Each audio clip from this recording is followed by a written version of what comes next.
so much fun. I'm so excited to do this with you. Me too. Cheers.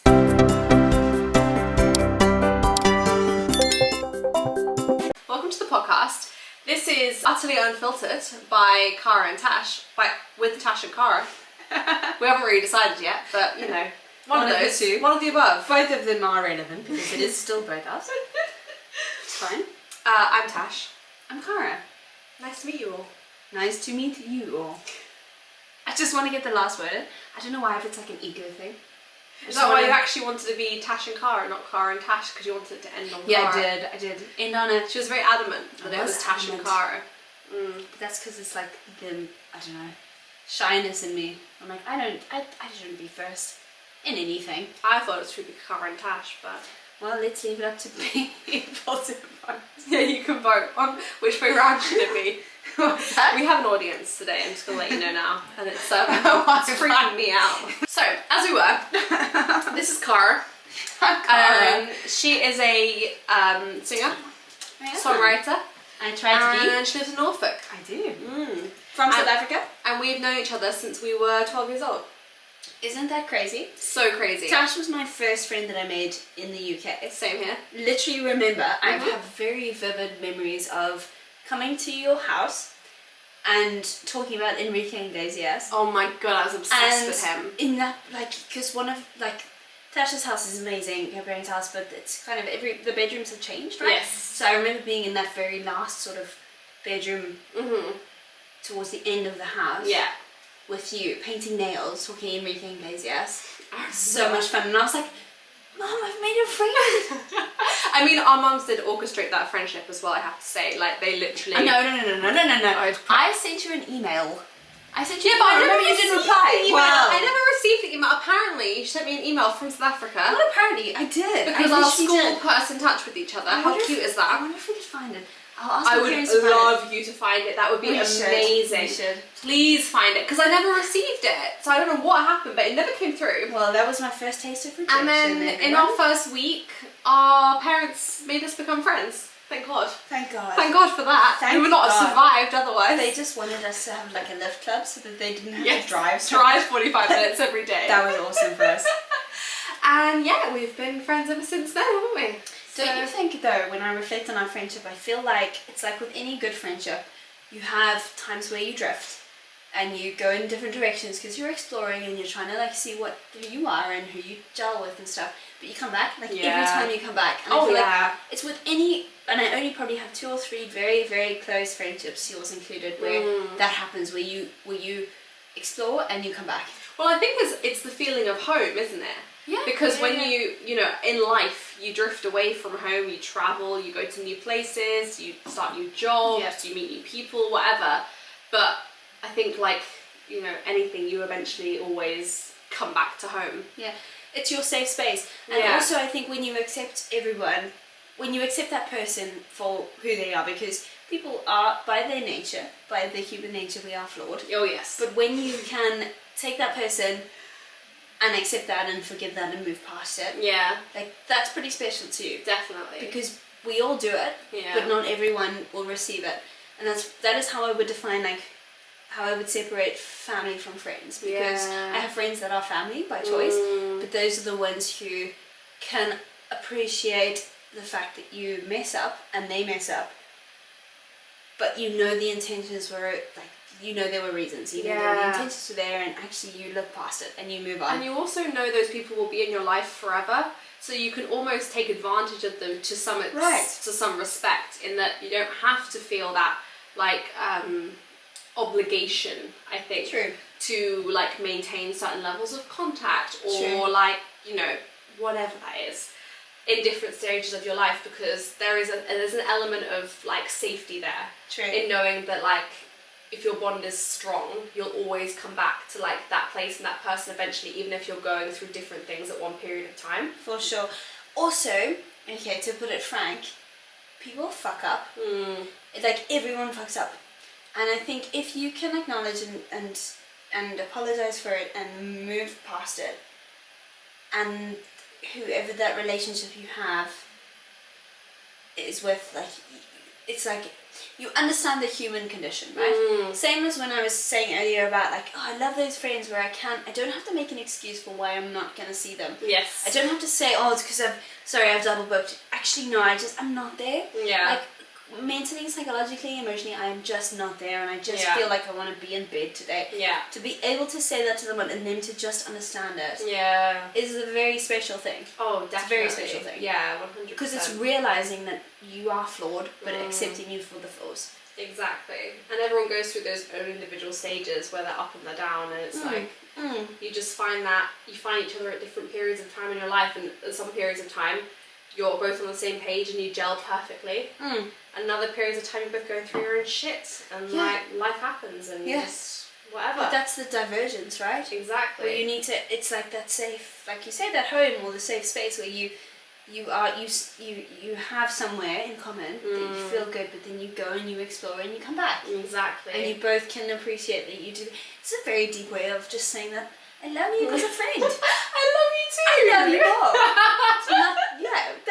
It's been a long time though. It's been our adult lives. Oh yeah, the whole thing. The whole thing. Literally. Like ups and downs and school and boys and parents and conflict, and like it's been a whole thing. Yeah. Well, the thing as well is that we moved to the same street on the same week and to the same school, both from different countries, when we were 12 years old. So we already had that kind of kismet reason as to why we ended up in each other's lives. Yeah. But then on top of that, our families are best friends and they hang out all the time. Yeah. And Car stayed in Norfolk, Yep. like, you know, all through school and uni and now. Whereas I went to uni really far away, and then I moved to London, and then I moved to Oxford. And so I've always been a bit all over the place, and you just don't get back as often as you'd like to, do you? Do you believe in invisible string theory? I've been looking into this. Obviously, Taylor Swift had a song called Invisible String. Have to mention it. It would be criminal if we didn't mention it. But it's such a good song. But actually, the more I look into it, it is a theory that a lot of people believe in. Yeah. That actually you can sort of coexist with people, and you can be in the vicinity physically with people, but it's like the universe will introduce you to each other at the right time. Yeah. Do you believe that? Because I can't picture what my experience of the UK would have been like if we hadn't met. No. If we didn't have each other. I know, like, again, we've diverged and we've come back and we've diverged and we've come back, but that initial, like, interaction and relationship. See, I think I have mixed feelings, and there's a couple of reasons. They're a bit deep. This car sucks. No, not about you, but about the concept of like everything happens for a reason, and like you end up in like an invisible string of a path, and like you know, one thing leads to another leads to another.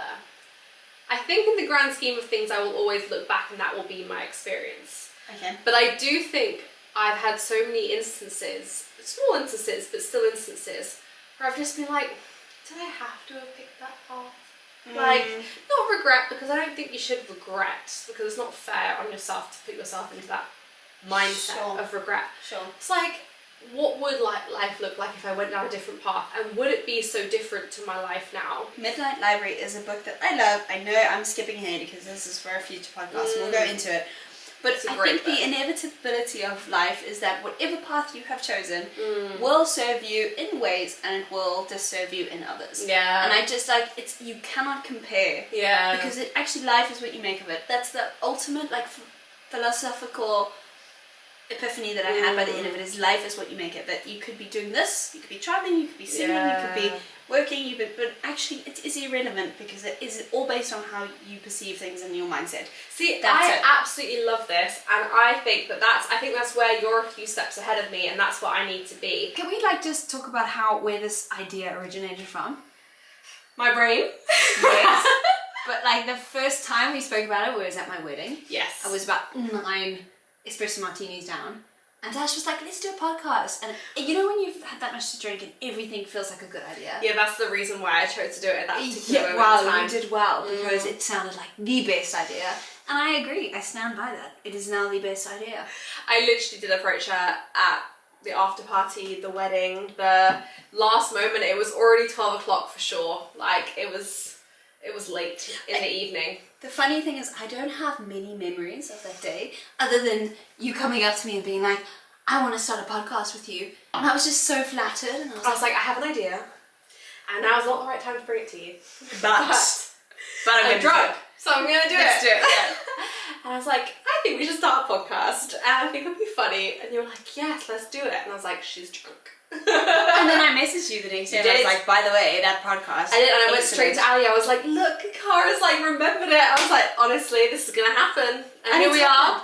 Like, not even that long later. It's only been like 2 weeks. But thank goodness for you, because it probably would not have happened with my, like, scatterbrainedness and literally being hyper-focused on certain things. You're the one who's planning the organisation of it, the dates. I am. Everything. I've made a booking, like, I'm just sitting here and looking months in advance for recording sessions. Yeah. I like it. We do live in 2 different towns. We do, but this is like the best excuse. Not that we need one, but it's the best excuse. But we do need one though, because honestly, it's so hard. Like when you live 4 hours apart, you forget to plan in advance, and then it ends up being way too long between us seeing each other. And then I'll come home for a weekend and hang out with my parents, and it'll be a weekend that you're in London or something. For it's sure. like classic. So now we have an excuse to meet up every 6 weeks. And just for context, it's not like, so we are, this is the first one we're recording, right? Yes. But actually for the last 4 hours we have been filming behind the scenes, planning it, finding out like what the name's going to be. That was a whole dilemma. Deciding that we're going to have matching tattoos, because why would you not? Obviously. Taking photos for the cover art, like it has been a whole process, and it's been so much fun. Yeah, it has been. It's been a lot of fun, and we've had a couple of drinks whilst doing it. Because we've got a nice splish splash. Little splish splash. We've got a nice little evening of celebrations ahead of us as well. So we do, but I feel like I've peaked. You feel like, oh no, don't tell me that. I'm feeling good. It's all downhill from here. Basically. So I think that, like, it's a good thing we're doing this right now.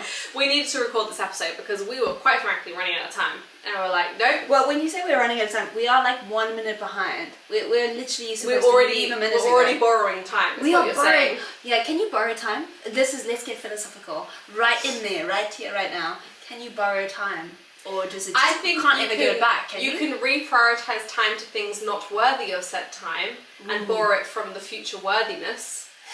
Like, for example, is, wasting away... Good answer. On, like, if you go to the cinema, this is my life, right? If you go to the cinema and you watch a movie that you don't want to watch, but it's 2 hours long and you hate every second of it, in my opinion, that is borrowed time. It's like, I could have spent that time doing something worthy. But by the very nature of the word borrowing, you assume that you can get it back, or you can give it back, but you can't. You can't. That's the thing. So it's not borrowed time. It's like stolen or wasted time. Well, yes, it is technically. Yeah, you're right. That's a good point. I think the borrowed section is a bit ambiguous. Yeah, you can't borrow something that you can never give back. That has a limited resource. When I was super polite as like a teen, and I would say, oh, can I borrow that pen, or can I borrow that gum, or can I borrow that? And it sounds really nice to say that, but actually you're never gonna give it back. No. So why say borrow it? Just say, can I take it? Can I have it? Can I have it, right? But we don't actually ever feel like we can be that bold. No. Well, which would make the life so much easier. If people actually said what they wanted, instead of disguising it and candy flossing it. Right, okay, now I'm going deep into the No. I completely agree with you.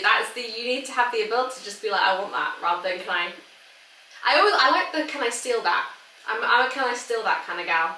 But is it, but now like I'm getting down away. Well, it's not Is it stolen if you're telling someone that you're taking it? But it's almost like, it's like the second best polite way to say something, where it's like, rather than borrowing it when you know you can't give it back, if you're saying you can steal it, it's almost like, I know that I'm asking much by asking this, even though I'm not asking much. I'm asking to like steal a pen, for example, and by steal I mean borrow. Well, some people are very protective over the pens. I'm just saying. So actually, for some people, that is actually quite literally stealing. Well, exactly. Carry on. Continue. So I'm like, can I steal your pen for a second, or like, can I steal a piece of paper from your notepad? And I feel like it's like a polite way of not saying borrowing. If that makes sense, because like it's almost like a jokey way. It's like, can I steal that from you for a second? It's like, I know that I'm being cheeky by asking this, but even though you're not actually being cheeky by asking it, it's a pen or a piece of paper, but I don't know, we just don't like to ask for things, do we? So it's exactly the same thing though. Yeah. As being over polite is you're trying to say it in a jokey way because you don't feel justified in asking for it. Like literally, if I just said to you, can I have your pen? Yeah. That would be the most simplistic and like, but I don't feel like I can, so either I feel like I should be polite and say, can I borrow it? or I make it jokey and colloquial and say, can I steal? But either way, it's because I don't feel like I am entitled to ask for something from you. But if you say, can I have that pen, you think that you're going to keep the pen because it's have, rather than borrow means you give it back. Whoever gives it back a pen. That's actually a very good point. No one thinks about that. I was thinking about returning the pen, but you're like, no, that pen's mine now, bitch. I'm not giving you back that pen. That is my pen now. I will take it to my grave. You know what? That actually happened to me once. I was at a work event and this new employee who I'd never met before, I was like, needed a pen to the registration at the beginning, and I like ran up to whoever's the nearest person. I was like, can I steal a pen from like a little group of people? And he gave me one, and I was like, I promise I'll get this back to you later. Did I? You lied. Did I? No! I didn't even know where it was. I literally, I lost the pen, quite frankly. And it genuinely sat with me for like a week. I was like, I promised I would return that pen. Yeah, but that is because you are a good person. Most people, it would not sit with them for a week if they just took someone's pen. And it wasn't a fancy pen. It was like the, you know, like the pack of 20 kind of pen. But in my head, I was like, I thought I'd return that. Okay. And later on that evening, he was probably looking for a pen. And did he get one? No. Do you think he survived? Probably. I think so. So my question to you is, are you the person that when you go away to like a nice bougie hotel, because you know sometimes we treat ourselves, do you take the little, you know those little like souvenir shampoos and conditioners and soaps and stuff? Oh yeah. Do you stuff them in if a bag? they're quality, yeah, definitely. So do I. Definitely. Oh yeah. But that's not technically, that's not stealing. Well, I don't. We're Actually, a gifting good ourselves. question, because it depends. A lot of these hotels now, sustainability reasons, they refill those little mini bottles. Ooh. So therefore, the bottle itself is stolen, but the contents is not, because you could have used the contents during the trip. However, on a sustainability front, oftentimes I'm stealing those little bottles because I need some travel-size bottles myself, and I have. I'm not proud of this. Been known to empty out the shitty shampoo in those bottles and refill it with my own holidays. Oh, that is next level. I don't think we can be associated together anymore. What I will say though is I'm very petty. Like if I go somewhere and I'm eating like a meal, right, and I've paid however much I've paid, which is like super overpriced generally speaking, although different parts of the UK is different, you know, Norfolk is pretty reasonable, but London, Oxford maybe, I don't know, Edinburgh, rip-off. So I will go somewhere, and if they give me like little sachets, this is so petty, sachets of things that I don't even eat, I do not like tomato sauce or ketchup. Don't eat ketchup. Don't eat ketchup. Don't like brown sauce, don't know what that is. Is it barbecue, is it mayo, I don't know, it's maybe a hybrid, that's fine, but not for me. But I will take it. I will take it with me. I will stuff it in my pockets. I will stuff it down my shorts. I will put it somewhere because I will not leave that behind. What about like sugar sachets? Oh, obviously. You always take them away with Always. you. Do you take sugar in your tea or coffee? Sometimes. So do you go home But it's and the empty it out into your sugar tea? No, it's literally still in my kitchen. I have like gotten years worth of stacked up sugars that I don't. But it's the principle. But I so do. funny. You know McDonald's when they have those little like stirrers? Yeah. I'll take the stirrers. The stirrers? Why would you not What take do you the need with those? What? Well, maybe one day I will need stirrers. So don't judge. Don't judge. Like some random art project, like. Wow. Or they will just like get burnt in a fire. Or to make s'mores. Oh yes, We should make s'mores tonight. I wonder if we have marshmallows at home. I hope so. Well, we should find some now. Yeah, Do we you should eat marshmallows? Yeah. World's worst vegan. Well, I I'm the definitely world's eat marshmallows. vegetarians shouldn't eat s'mores either, but I Well, do. it depends if they're vegetarian s'mores or not. Because I have had vegetarian marshmallows before. But like, what does it taste like? What's the? No, it's just the vegetarian gelatin instead. I think. But the same texture, like chewy. Yeah, they're the same. What do they But we replace it did with? when we were up at the Lake District. Well, I don't even know how you make vegetarian gelatin, but it exists. When we were up at the Lake District, we made s'mores in a fire. Oh, cool. We were up at the Lake District for Cara's wedding, Oh. and we got like chocolate digestives, Nice. and then put the like roasted marshmallow too. But they were ginormous marshmallows. They definitely weren't vegan, but I have had quite a few of them. Not gonna lie. We can make flexitarian, right? Yeah. That's the thing. Yeah. Do you not think, okay, I know I'm taking us into these really deep places, but it just comes to me where people love to categorize, and I like to categorize myself. I feel really comfortable and safe when I define myself in certain constructs, but at the same time, does it matter? No. Like, I try very hard to be vegetarian, and I am 99% of the time. I would be lying if I said that beef gravy doesn't just really get me excited, or you know, like the occasional like chicken wing. Like, but for chicken wing, wild. Okay, wow. You're being shamed over here. My name is shames, but I don't think that's a bad thing. No, I think we stick to it because it's comfortable and it allows us to figure out where we stand.